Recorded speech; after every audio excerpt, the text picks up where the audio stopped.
கடையில வாங்கின கொழுக்கட்டை மாவா இருந்தாலும் நல்லா மெத்துன்னு பல மணி நேரம் ரொம்ப சாஃப்டா இருக்க இந்த டிப்ஸை ஃபாலோ பண்ணி செஞ்சு பாருங்க, பெர்ஃபெக்ட்டா வரும்.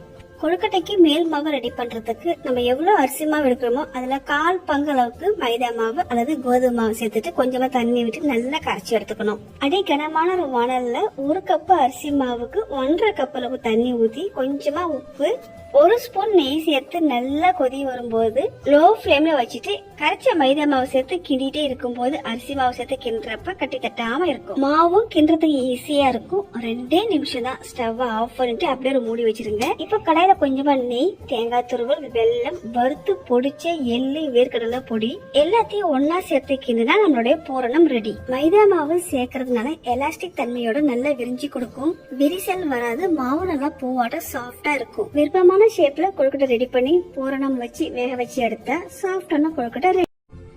எப்ப கொழுக்கட்டை பண்ணாலும் ஹார்டா வலுக்கு வதக்குன்னு களி மாதிரி வந்துச்சுன்னா இந்த டிப்ஸை ஃபாலோ பண்ணுங்க. பெர்ஃபெக்ட்டா நல்லா மெத்துன்னு சாஃப்டா வரும். அதுக்கு 1 கிளாஸ் அளவுக்கு இட்லி அரிசி தண்ணி ஊத்தி நல்லா ஒரு 1 ஹவர் பக்கம் ஊற வச்சு எடுத்துக்கணும்.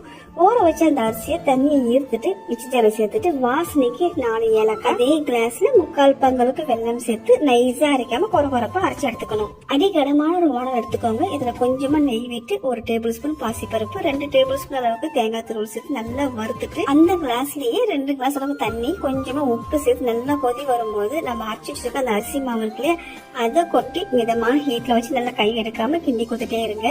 இந்த அளவுக்கு கெட்டியானதும் ஸ்டவ் ஸ்விட்ச் ஆஃப் பண்ணிட்டு மூடி வச்சிருங்க. 10 நிமிஷம் டிஸ்டர்ப் பண்ண வேண்டாம். கை பொறுக்கிற அளவுக்கு சூடு ஆறுனதுக்கு அப்புறமா கையில மாவு விட்டது அளவுக்கு நெய் சேர்த்து மாவு நல்லா சாஃப்டா பிசைஞ்சிட்டு பிடிச்சி நம்ம இட்லி பானைல வச்சு 10 நிமிஷம் கிட்ட வேக வச்சு எடுத்தா செம்ம சாஃப்டான மெத்துன்னு புழுங்கல் அரிசி கொழுக்கட்டை. டேஸ்ட் ரொம்ப நல்லா இருக்கும்.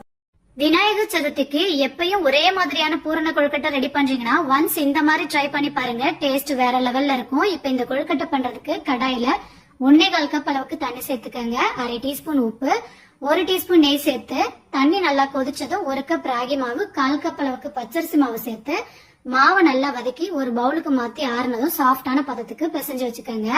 இப்ப ஸ்டஃபிங்க்கு 1/2 கப் அளவுக்கு பொடிச்ச வெல்லம், 1/4 கப் தண்ணி சேர்த்து வெல்லம் கரைஞ்சதும் 1 கப் அளவுக்கு தேங்காய் துருவல், 2 டேபிள் ஸ்பூன் பொட்டுக்கடலை மாவு, 1 டீஸ்பூன் ஏலக்காய் தூள், 1 டீஸ்பூன் நெய் சேர்த்து நல்லா வதக்கி ஆறுனதும் உருண்டை பிடிச்சு வச்சுக்கோங்க. இப்ப நம்ம கொழுக்கட்டை ரெடி பண்ணிக்கலாம். அச்சில நெய் தடவிட்டு கொஞ்சமா மாவு உள்ள வச்சு நல்லா அழுத்தி விட்டுருங்க. அதுக்கப்புறம் ஸ்டஃபிங் வச்சு நல்லா க்ளோஸ் பண்ணிருங்க. பாருங்க பாக்குறதுக்கு எவ்வளவு சூப்பரா இருக்குன்னு. வித்தியாசமா இது போல ட்ரை பண்ணி பாருங்க. இப்ப இந்த கொழுக்கட்டையை 10 நிமிஷம் வேக வச்சு எடுத்தீங்கன்னா சூப்பரான ராகி பூரண கொழுக்கட்டை ரெடிங்க. ஒரு முறை விநாயகருக்கு வித்தியாசமா வச்சு படைச்சு பாருங்க. டேஸ்ட் வேற லெவல்ல இருக்கும். பை.